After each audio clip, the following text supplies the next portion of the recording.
Oke, pada video kali ini kita akan membahas salah satu case yang paling umum gitu ya di Computational Fluid Dynamics yang mungkin wajib gitu ya dicoba oleh para pembelajar CFD, terutama mungkin yang suka apa ya bereksperimen atau bermain-main di dunia aerospace gitu atau mungkin di desain kendaraan gitu, yaitu desain airfoil. Nah, untuk yang kali ini mungkin kita akan bermain gitu ya dengan airfoil yang dua dimensi dulu supaya lebih ringan gitu, supaya tahu basic-basicnya. Kemudian nanti mungkin di video selanjutnya kita akan bahas tentang airfoil tiga dimensi. Nah, untuk membuat airfoil sendiri sebenarnya ada berbagai cara ya. Kita bisa download dulu tentu saja airfoilnya ini yang paling umum itu di airfoiltools.com. Ini ada berbagai macam. Misalkan kita akan ambil Naka 2412. Nah, nanti di sini kita bisa download CSV filenya gitu ya, koordinatnya. Ini contoh aja ya. 2412. Kita masuk biasanya di sini. Nah, ini bisa ada koordinatnya langsung, X sama Y-nya gitu ya, Z-nya dianggap 0 gitu kan karena dua dimensi.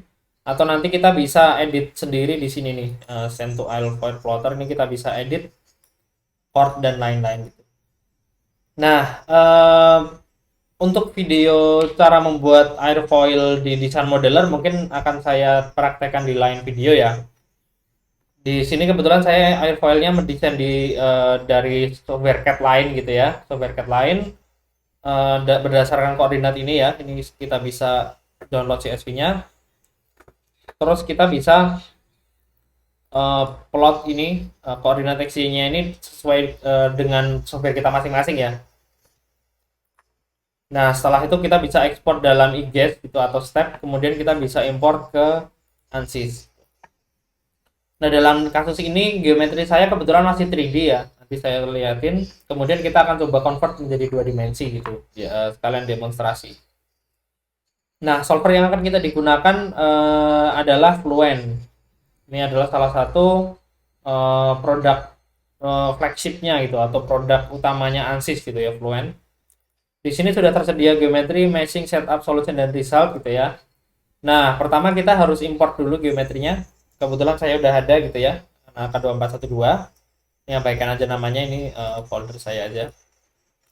Terus karena ini kebetulan masih 3D gitu, kita akan convert dulu jadi dua dimensi di desain modeler.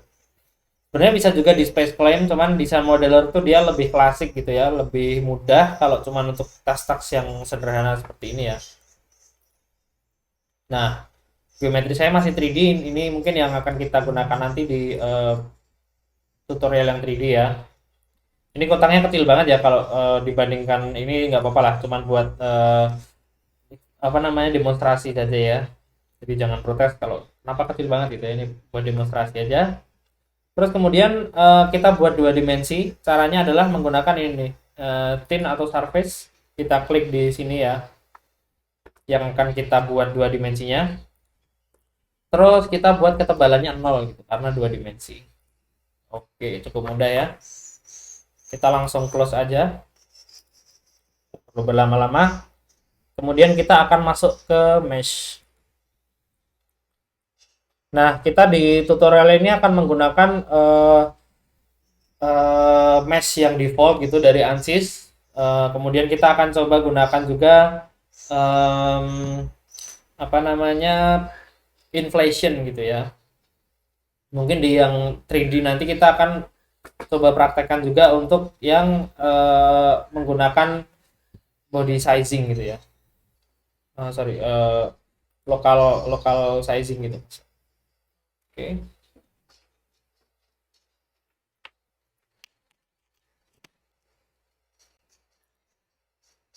Oke.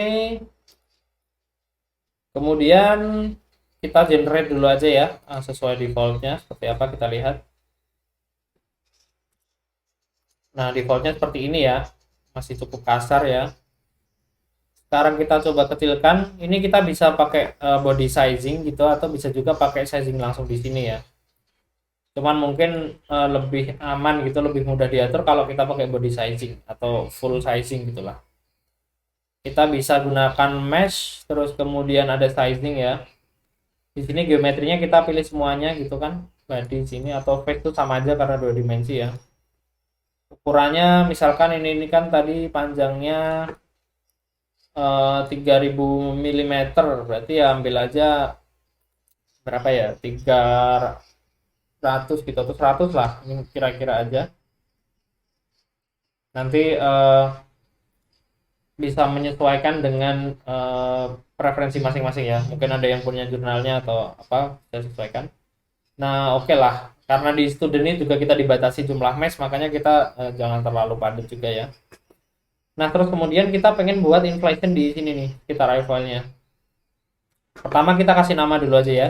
Jadi yang bawah ini karena nanti akan alirannya itu gini ya, membentuk sebuah eh, miring sudut serang tertentu. Makanya nanti inletnya di sini dan di sini gitu ya. Inlet, terus kemudian outletnya yang sini. Jadi saling berhadapan gitu ya. Dan ini nanti beda-beda ya. Kalau nanti alirannya sudut serangnya negatif ya berarti inletnya yang sini, outletnya sini gitu. Atau mungkin yang biasa dipakai juga itu menggunakan lingkaran gitu. Jadi inletnya ya yang lingkarannya itu gitu, lebih mudah gitu ya. Itu juga ada plus minusnya masing-masing gitu. Ini cuma yang contoh paling sederhana aja.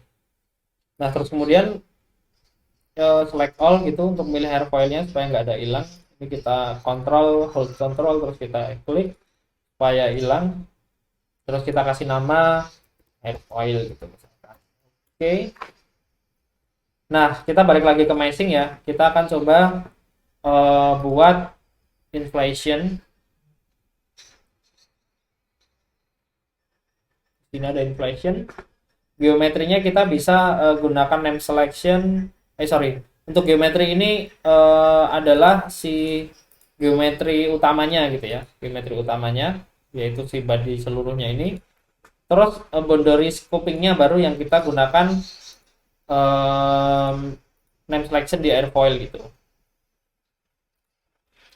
Nah di sini ada berbagai macam pilihan ya, ada smooth transition itu yang paling dasar nanti otomatis, atau bisa juga first layer thickness gitu ya, yang nanti mau menyesuaikan dengan Y plus-nya gitu. Y plus kita akan bahas di video terpisah. Atau total thickness-nya berapa dari si inflation layer. Nah ini kita akan gunakan smooth transition aja ya, yang paling basic lah ibaratnya. Ini jumlah layer kita bisa hitung dan growth rate-nya gitu, apa namanya, rasio antar layernya itu bisa kita pilih. Ya anggap aja maksimum layernya 4 gitu ya, kita contoh aja.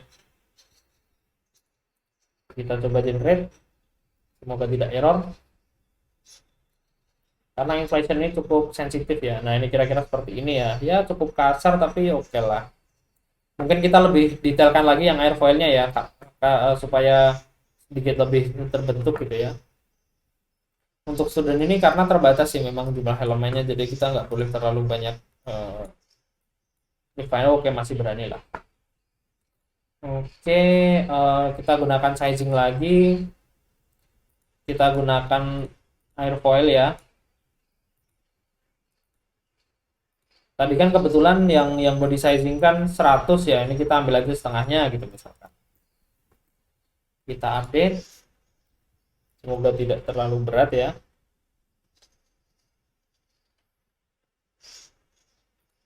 Oke lah, lumayan lah untuk tutorial pertama kita, nanti bisa disesuaikan sendiri. Ini juga enclosure-nya sebenarnya terlalu kecil sih untuk airfoil, cuman ya untuk demonstrasi oke lah. Sekarang kita close. Jangan lupa tadi diupdate ya, karena kalau tidak diupdate sini masih akan petil gitu kan. Nah sekarang kita akan masuk Fluent.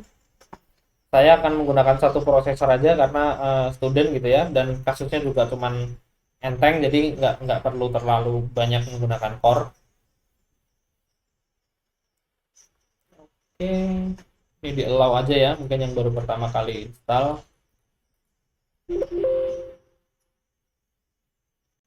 Nah ini kita bisa lihat ya, di sini kita akan pakai steady aja ya, karena alirannya udah steady.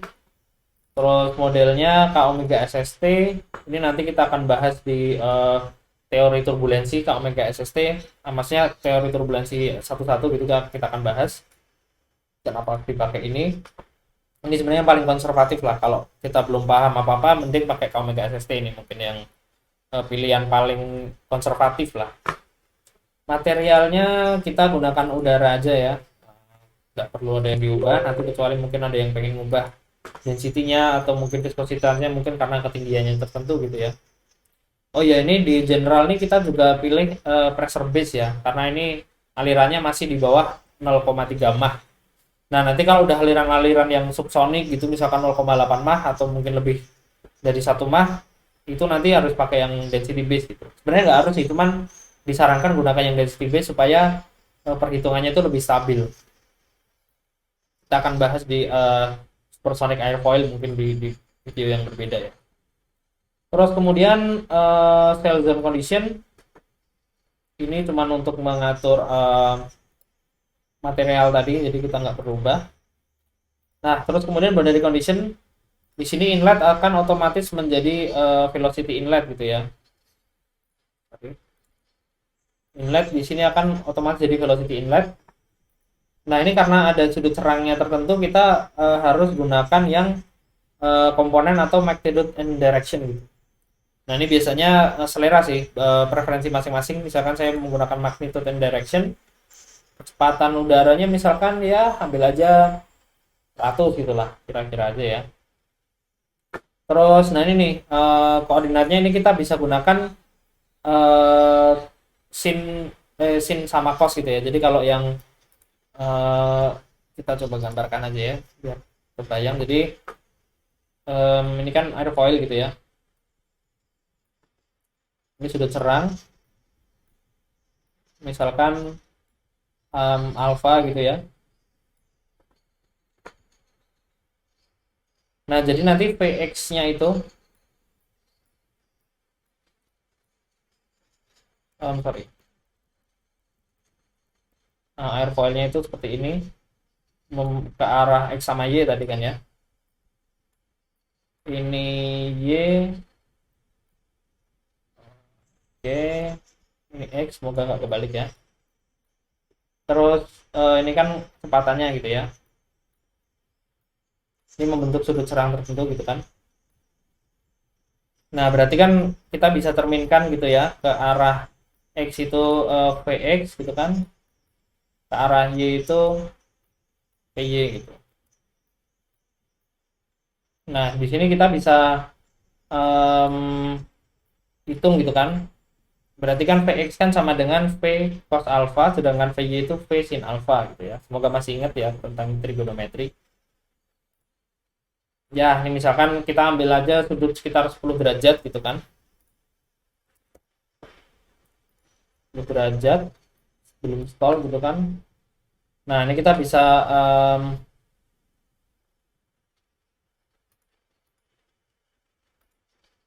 bisa hitung ini pastikan derajat ya, 10 derajat. Terus kita cos gitu kan 0,98 misalkan. Terus yang Y-nya 0,173 gitu ya. Oke.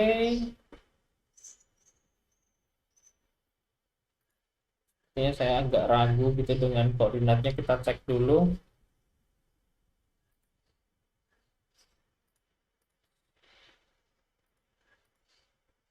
Mungkin di meshing tadi kita bisa cek ya.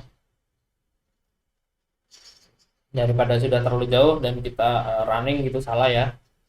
Kita pastikan dulu apakah koordinatnya sudah benar ya. Oh iya benar. Jadi X-nya ke arah sini, Y-nya ke arah sana gitu. Oke lah, sesuai ya. Oke. Oke, saya rasa udah oke. Terus nanti di sini ada turbulent density, turbulent ratio. Ini nanti kita akan bahas di teori turbulensi ya. Kita gunakan default dulu aja. Terus kita bisa monitor gitu gayanya gitu, misalkan lift sama dragnya gitu kan. Oke, misalkan kita pengen force reportnya, misalkan liftnya gitu ya. Airfoil lokasinya, terus arahnya kan Y. Cuman ya sebenarnya bukan Y, tapi tadi kita sesuaikan dengan sin cos-nya tadi ya. Cuman ya anggap aja satu gitu lah. Ini kan cuman kita pengen lihat apakah sudah lurus atau belum gitu ya. Jadi ini angkanya jangan dipakai ya, cuman buat indikator aja apakah sudah lurus atau belum gitu. Nah, di sini kita bisa gunakan hybrid atau gunakan standar gitu ya, karena kan kita tahu kecepatannya itu nggak akan jauh-jauh dari inlet, makanya kita standar dari inlet gitu aja ya. Nah, sama aja sih karena kasusnya cukup sederhana, jadi nggak akan terlalu banyak pengaruh juga.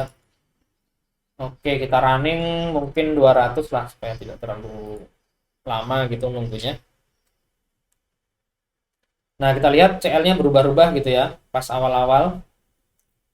Kita berharap supaya si CL ini nanti akan lurus gitu. Kita lihat juga scale residualnya. Oke, oke, sepertinya masih kurang banyak ya. 200, kita tambah lagi 200 lagi. Ini biasanya beroscilasi karena apa namanya, cukup tinggi ininya, sudut serangnya, dan juga ada efek mungkin mesh-nya juga kurang padat gitu ya, jadi dia mudah beroscilasi. Kalau kondisi seperti ini kita bisa turunkan apa namanya, solvernya gitu ya supaya lebih konservatif. Mungkin di sini kita bisa gunakan relaxation faktornya kita kurangi gitu ya, pressure sama momentumnya gitu supaya nggak terlalu ekstrim. Ini jangan terlalu kecil juga menurunkannya ya. Oke lah, setengah-setengahnya aja gitu. Yang density, oke.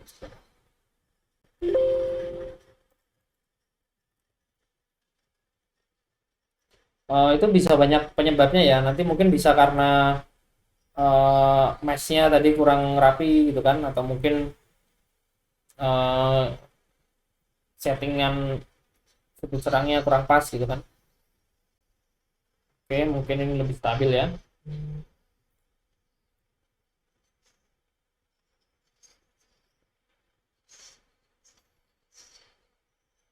Oke, sedikit lebih stabil. Atau kalau enggak, mungkin memang karena ada fenomena Karaman vortex itu di belakangnya ya, jadi berosilasi gitu, harusnya memang transient mungkin. Kita akan cek di result seperti apa ya. Ini osilasinya di sekitar 1200 dan 1000 gitu ya. Ini sorry, 12.000 dan 10.000 ya. Jadi memang sepertinya osilasinya cukup periodik gitu ya. Kita akan coba lihat di result seperti apa ya. Ini sepertinya memang dia osilasi. Oke, kita langsung aja ke result.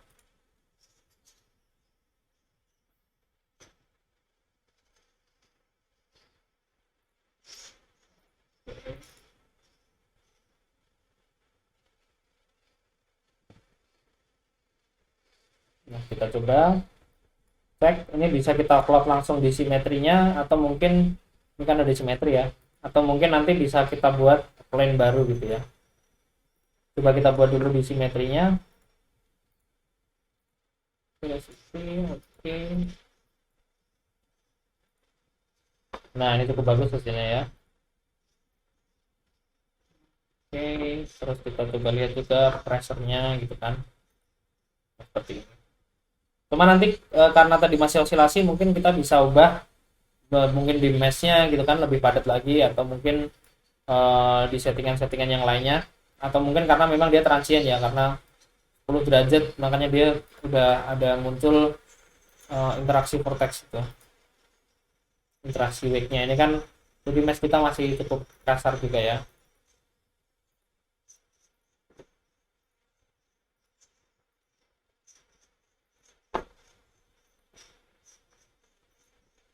Atau itu mungkin bisa juga karena efek dari apa namanya, efek dari kualitas meshnya yang berkurang karena kita menggunakan um, inflation tadi. Kita lihat ya. Nah, ini kan dia meshnya masih cukup kasar ya, nih, jadi nggak tercapture dengan baik. Nih mungkin salah satu penyebab osilasi tadi. Cuman ini karena student jadi ya terbatas gitu ya, mungkin nanti bisa dicoba dulu sendiri. Oke, selamat mencoba ya. Semoga video ini bermanfaat. Sampai jumpa di video kami yang lain.